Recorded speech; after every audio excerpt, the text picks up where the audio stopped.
घटनाचक्र प्रकाशन के official YouTube channel से मैं नवीन आप सभी का हार्दिक स्वागत करता हूं।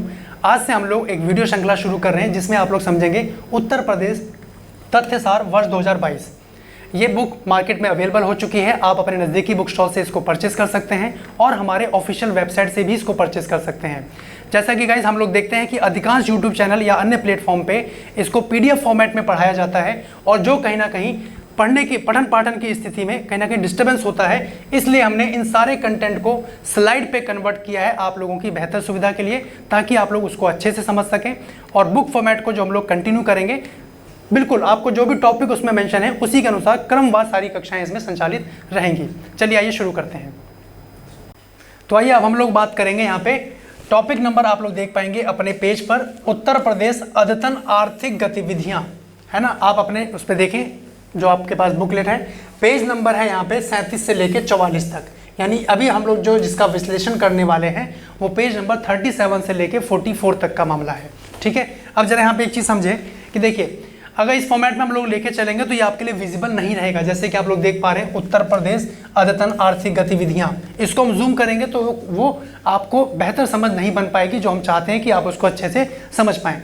चलिए अब इसको हमने क्या किया है कि जैसे कि आप लोगों को हमने बताया कि इस सारे कंटेंट को हम लोगों ने स्लाइड पे कन्वर्ट कर दिया है ताकि आपको समझने के स्तर पे आसान चीज़ें हो जाएं। आइए देखिए, इस तरीके से आप सारे फॉन्ट आपको अच्छे से दिख रहे होंगे। ध्यान से देखिए, उत्तर प्रदेश अद्यतन आर्थिक गतिविधियां, और जिसमें जो महत्वपूर्ण पॉइंट हैं वो हमने सारे स्लाइड पे रखे हैं ताकि जो आपका अपकमिंग एग्जाम हो वहाँ पे आपको अगर कोई प्रश्न मिलता है तो आप उसका आंसर कर पाएँ। ठीक है, देखिए पहला पॉइंट यहाँ पे आप लोग देख पाएंगे। अब ध्यान से देखिएगा, राज्य आय के नवीनतम अनुमान के संदर्भ में है, और ये जितनी भी पॉइंट हम लोग देखेंगे ये अद्यतन यानी जो हाल फिलहाल की जो घटनाएं हैं आर्थिक गतिविधियों के संदर्भ में वो चीज़। जैसा कि बच्चों आप लोग जानते हैं आपके पास GS के 5 ही विषय आप लोग अध्ययन करते हैं, इतिहास, भूगोल, संविधान, अर्थव्यवस्था और सामान्य विज्ञान, है ना। तो वही 4 विषयों को आप लोग भी प्रयास कीजिए कि उसको रिलेट करके इसको ऐड ऑन कर पाएं। जैसे अर्थव्यवस्था टॉपिक आप लोग पढ़ रहे हैं तो अब उसके संदर्भ में चर्चा में कौन सा है उसको आप लोग यहाँ से रिलेट कर दीजिए, है ना। तो आपकी बेहतर तैयारी होगी तो कैसा भी प्रश्न होगा आप उसका आंसर कर पाएंगे। तो देखिए राज्य आय के नवीनतम अनुमान, अब इसके अंतर्गत क्या मामला है, 14 फरवरी 2022 को अर्थ एवं संख्या प्रभाग राज्य नियोजन संस्थान उत्तर प्रदेश द्वारा जो है वित्त वर्ष 2021-22 के लिए राज्य आय के अग्रिम अनुमान स्थिर, अब देखिए यहां पे आपके लिए ध्यान देना है, अनुमान जो है स्थिर 2011-12 एवं प्रचलित चालू कीमतों पर जारी किए गए हैं। यानी अगर हम लोग स्थिर अनुमान की बात करें तो उसके लिए आधार वर्ष क्या है, आधार वर्ष ध्यान रखना है 2011-12। ठीक है जी, आधार वर्ष 2011-12। उसके बाद अब स्थिर मूल्य की अगर बात करें 11-12 के संदर्भ में मूल्यों का जो राज्य आय है वो जरा देखिए। देखिए बाजार मूल्यों पर सकल राज्य घरेलू उत्पाद बाजार मूल्य पर GSDP, है ना, वर्ष 2021-22 के अग्रिम अनुमानों के अनुसार स्थिर 2011-12 के कीमतों पर प्रदेश का सकल राज्य घरेलू उत्पाद कितना रहा है, ये आंकड़ा आप लोग एक बार देखे रहें, लेकिन जो प्रतिशत वैल्यू होगी वो आपको भूलना नहीं है। कितना रहा है तो यहाँ पे देखेंगे 11,68,744.96 करोड़ रुपए यहाँ पे लगभग अनुमानित किया गया था। ठीक है, जबकि वर्ष 2020-21 के लिए ये जो आंकड़ा आपके सामने है ये 21-22 के लिए है ना, और 2020-21 के लिए क्या था, त्वरित अनुमानों के अनुसार सकल राज्य घरेलू उत्पाद जो यहाँ पे सामने आया है वो है 1,89,000 आपका 612, यहाँ पे ध्यान रखेंगे 0.42 करोड़ रुपए आंकलित किया गया था। तो इस प्रकार 2020-21-22 की बात करें, 21-22 की बात करें तो सकल राज्य घरेलू उत्पाद में 7.3% की वृद्धि दर जो है परिलक्षित की गई है। अब यहाँ पे जो आपको ध्यान रखना है वो 2 पॉइंट जो है मेजर पॉइंट जो एग्जाम के पॉइंट ऑफ व्यू से इंपॉर्टेंट होंगे। पहला, यहाँ पे देखा आपने स्थिर मूल्य, यानी स्थिर मूल्य का आधार वर्ष क्या है वो है 2011-12, पहला पॉइंट। दूसरा पॉइंट आपको ध्यान रखना है कि भाई 2021-22 से लेकर और 2020-21 यानी कितना % का वृद्धि आया है स्थिर मूल्य के अंतर्गत, तो 7.3% ये यहाँ पे एग्जाम के लिए इंपॉर्टेंट होगा। क्लियर है, वहां पे ये प्रश्न के रूप में सामने आ सकता है और अधिकांश ऐसे प्रश्न देखने को मिले भी हैं। इसका स्क्रीनशॉट ले लीजिए आप लोग। देखिए अब बाजार मूल्यों पर निवल राज्य घरेलू उत्पाद, ये NSDP की बात है, जो वर्ष 2021-22 के अग्रिम अनुमानों में स्थिर 2011-12 कीमतों पर प्रदेश का निवल राज्य घरेलू उत्पाद। अब देखिए ये आंकड़े जो हैं ये आपको याद नहीं करने, ये आपको प्रतिशत वाला मामला जरूर याद रखना है। अगर हम लोग बात करें बाजार मूल्य पर निवल राज्य घरेलू उत्पाद, तो ये आंकड़ा आप देख सकते हैं इतने करोड़ था यहाँ पे। उसके बाद जबकि वर्ष 2020-21 में ये त्वरित अनुमानों के अनुसार जो निवल राज्य घरेलू उत्पाद हुआ वो इतना करोड़ हो गया। लेकिन 2021-22 में जो निवल घरेलू राज्य उत्पाद आया है इसमें 7.3%, 7.30% की वृद्धि परिलक्षित की गई है। जैसे कि आप लोग जानते हैं गाइस कि एक तो एमसीक्यू के रूप में आपके सामने प्रश्न है, मल्टीपल चॉइस क्वेश्चन, ठीक है, कि भाई जो स्थिर मूल्य वाला, जैसे पहला पॉइंट देखा आपने इससे पहले कि स्थिर मूल्यों पर राज्य आय में प्रतिशत वृद्धि कितनी है, तो 7.3%, ये तो हो गया एमसीक्यू। लेकिन अगर आपसे प्रश्न पूछ लिया गया एमक्यूक्यू के बारे में, दूसरा प्रश्न ऐसा भी आ रहा है परीक्षा में, ठीक है, अगर आप लोग पीसीएस एग्जाम को टारगेट कर रहे हैं तो वहां पे अधिकांश प्रश्न एमक्यूक्यू के फॉर्मेट में आ रहे हैं, जिसको बोलते हैं मल्टीपल क्वेरी क्वेश्चन। प्रश्न कैसे रहेगा कि भाई आपके सामने प्रश्न कैसे रहेगा कि राज्य आय के नवीनतम अनुमान के अनुसार स्थिर मूल्यों पर निम्नलिखित कथनों पर विचार कीजिए। क्या वृद्धि दर्ज हुई है या आप इसमें कमी दर्ज हुई है, इस तरीके से। तो आपको पकड़ लेना है कि भाई वृद्धि दर्ज तो हुई है, आंकड़े प्रतिशत के रूप में आप लोग ध्यान रखेंगे, ठीक है। अब देखिए जिला घरेलू उत्पाद अनुमान की अगर बात करें तो उत्तर प्रदेश 2020-21 का जो अंतिम है उसमें जरा देखिए, ये कुछ फैक्चुअल पॉइंट है जहां से डायरेक्ट प्रश्न आपके एग्जाम में होंगे, ठीक है। इसका स्क्रीनशॉट लीजिए, पहली बात तो इसका स्क्रीनशॉट लीजिए।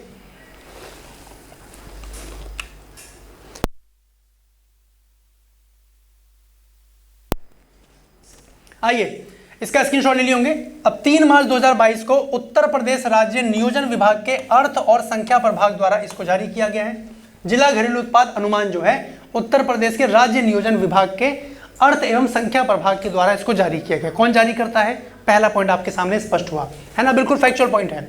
उसके बाद अगला है वर्ष 2020-21 जो अंतिम है, इसमें सर्वाधिक सकल जिला घरेलू उत्पाद वाले 5 जिले हैं, अवरोही क्रम में, घटते क्रम में है, ध्यान रखेंगे। यानी टॉप में कौन है, गौतम बुद्ध नगर। ये क्रम आप लोगों को ध्यान रखना है। यानी यहाँ पे आपको पूछा जा सकता है कि भाई इनका आरोही क्रम बताइए या अवरोही क्रम।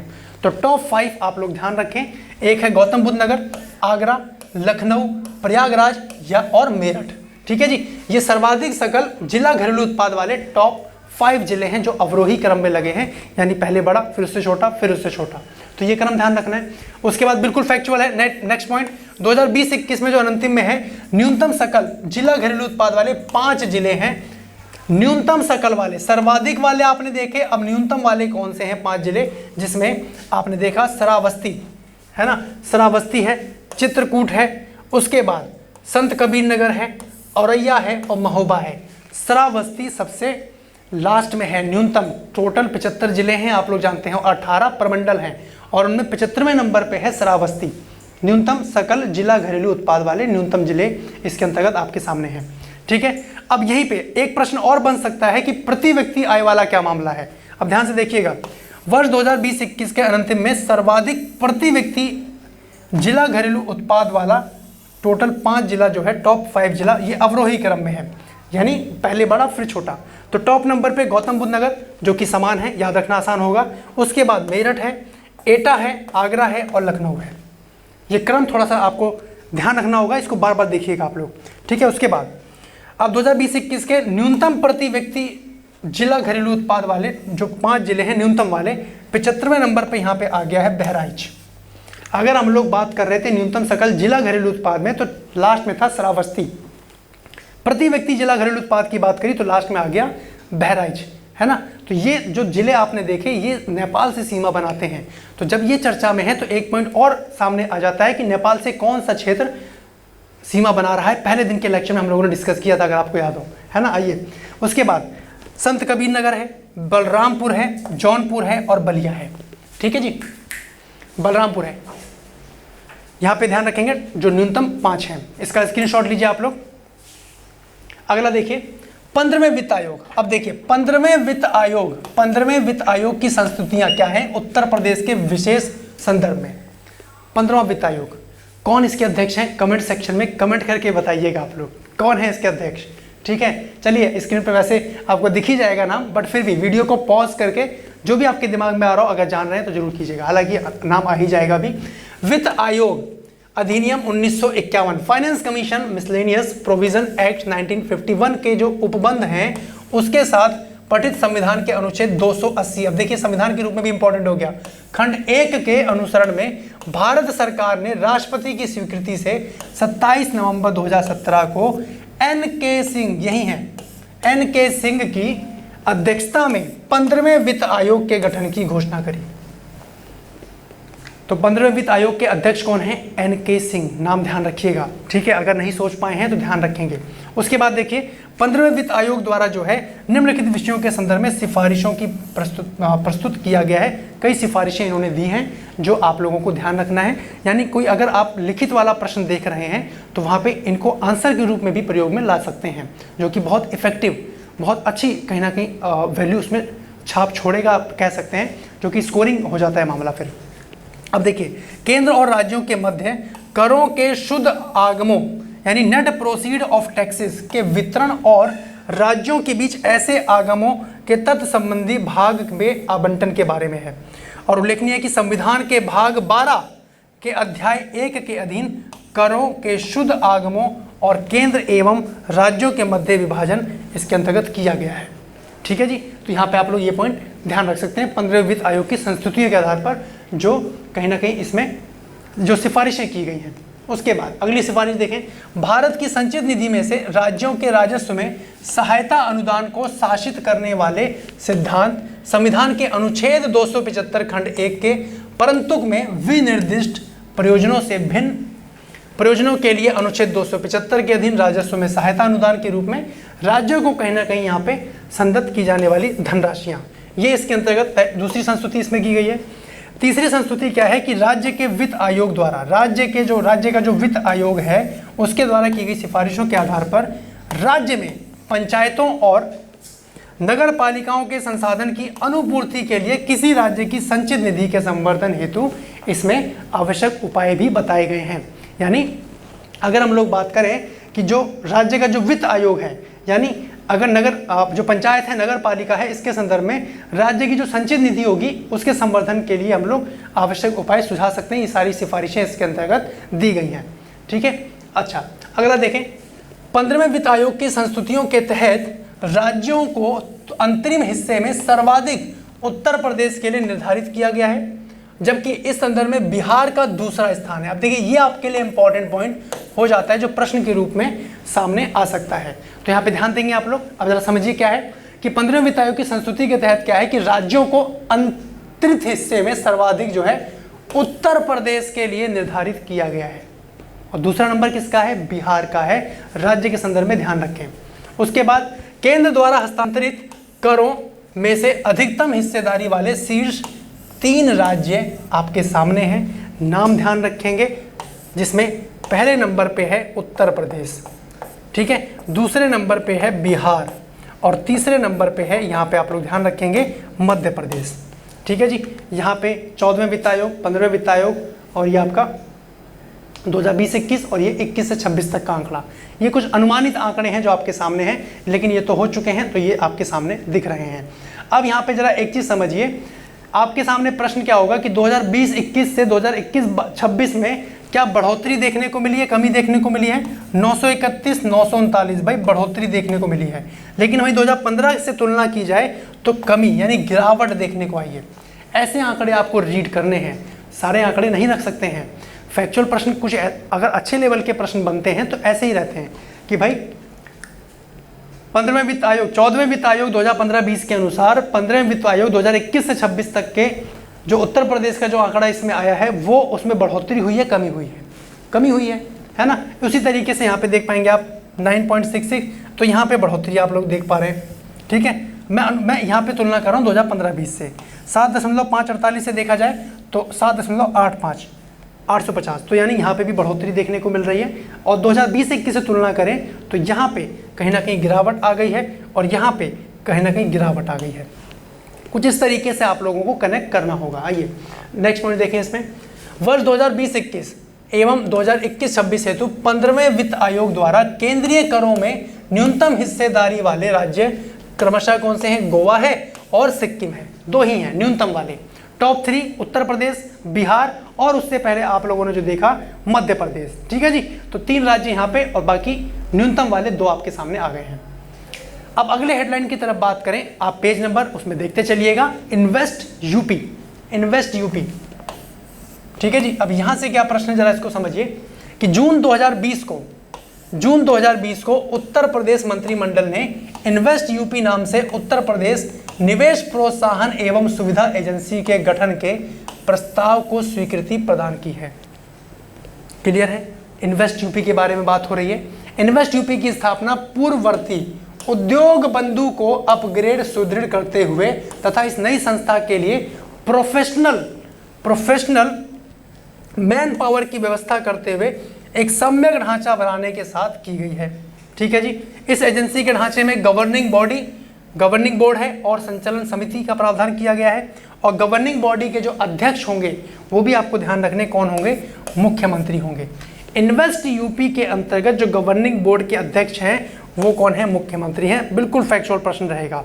उसके बाद देखिए अगला पॉइंट, कार्यकारी स्तर पर निर्देश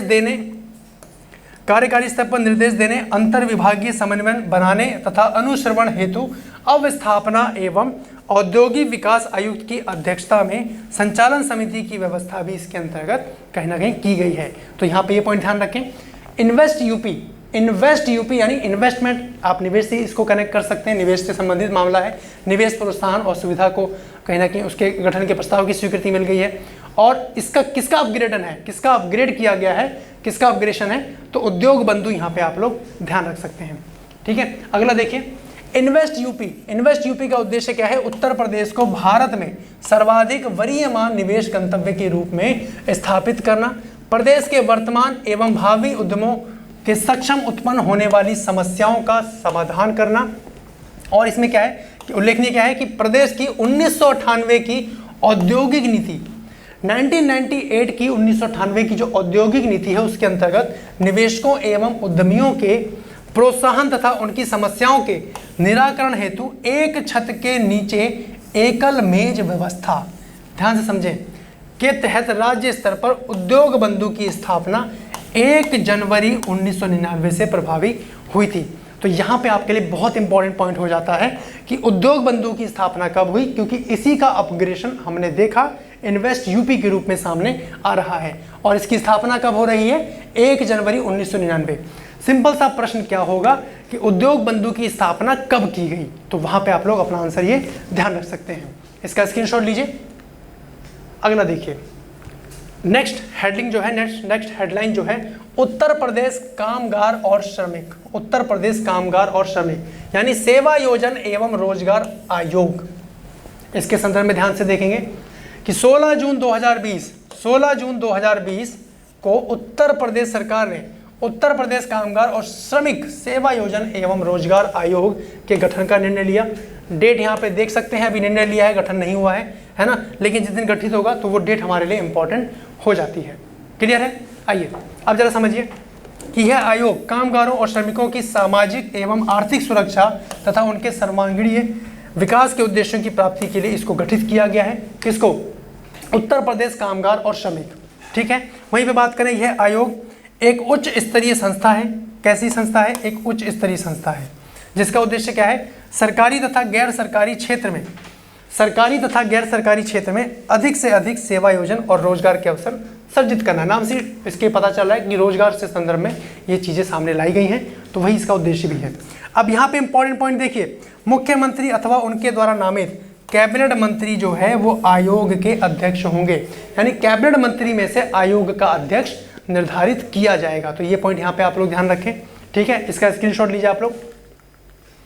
अगला देखिए, श्रम एवं सेवा योजना मंत्री आयोग के संयोजक होंगे।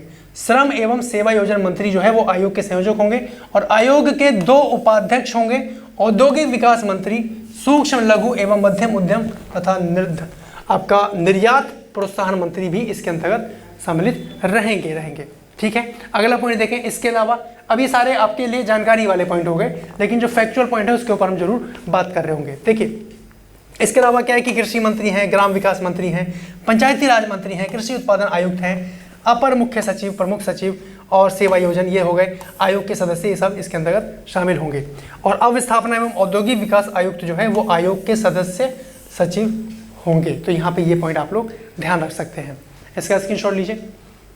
अगला देखिएगा, इसके अलावा मुख्यमंत्री द्वारा नामित औद्योगिक संगठन, श्रमिक संगठन तथा उद्योगों के विकास एवं श्रमिक हितों में रुचि रखने वाले 5 जनप्रतिनिधि भी आयोग के सदस्य होंगे। तो यहाँ पे ये पॉइंट आप लोग ध्यान रख सकते हैं, ठीक है जी। चलिए नेक्स्ट पॉइंट की तरफ बात करें, इसका स्क्रीनशॉट ले लिए होंगे आप लोग। देखिए, आयोग में अध्यक्ष द्वारा नामित विशेष आमंत्रित सदस्य भी होंगे, सारे आप देख सकते हैं, आप इसको रीड कर सकते हैं एक बार में। आयोग में गैर सरकारी सदस्य हैं, महत्वपूर्ण औद्योगिक संगठनों के 3 एवं श्रमिक संगठनों के 1 प्रतिनिधि मुख्यमंत्री के द्वारा नामित किए जाएंगे, जिनका कार्यकाल कितना होगा, 2 वर्ष का कार्यकाल होगा। ये कार्यकाल आप लोग ध्यान रख सकते हैं। उसके बाद मुख्यमंत्री की अनुमति से इनके कार्यों के आधार पर इनके कार्यकाल को बढ़ाया जा सकेगा और अथवा कार्यकाल अवधि पूर्ण होने पर या इस अवधि के मध्य भी ऐसे नामी सदस्य कभी भी अपने पद से हटाए जा सकते हैं, ठीक है जी। तो यहाँ पे आप लोग ध्यान रख सकते हैं इन्वेस्ट यूपी के संदर्भ में क्या क्या प्रावधान इसमें किए गए हैं। अब देखिए, छठी आर्थिक गणना 2012-13 है ना, ये कहीं ना कहीं इंपॉर्टेंट पॉइंट रहेगा उत्तर प्रदेश के संदर्भ में। छठी आर्थिक गणना 2012-13 उत्तर प्रदेश। देखिए, वर्ष 1977 में केंद्रीय सांख्यिकी कार्यालय, सांख्यिकी एवं कार्यक्रम कार्यान्वयन मंत्रालय, भारत सरकार के दिशा निर्देश में राज्य सरकारों के सहयोग से अखिल भारतीय स्तर पर क्या करिए, प्रथम बार आर्थिक गणना कराई गई थी। पहली बार आर्थिक गणना कराई गई थी 1977 में, ठीक है। उसके बाद 81, 91, 98 और वर्ष 2005 में आर्थिक गणना का कार्यक्रम संपन्न हुआ। तो आप देख पाएंगे यहाँ पे, ठीक है जी। इसी क्रम में अब छठी आर्थिक गणना हुई है 2012-13 में, ठीक है। अब यहाँ पे देखिए, यहाँ पे आप लोग ध्यान रख सकते हैं कि छठी आर्थिक गणना कब हुई थी और उससे पहले शुरुआत कब हो रही, 1977 में, ठीक है। देखिए 1, 2, 3, 4, 5 और ये 2012-13 ये आपका 6, ठीक है। तो आज के सेशन में इतना ही रखते हैं गाइस, और नेक्स्ट सेशन में हम लोग नए टॉपिक के साथ आपके सामने उपस्थित होंगे।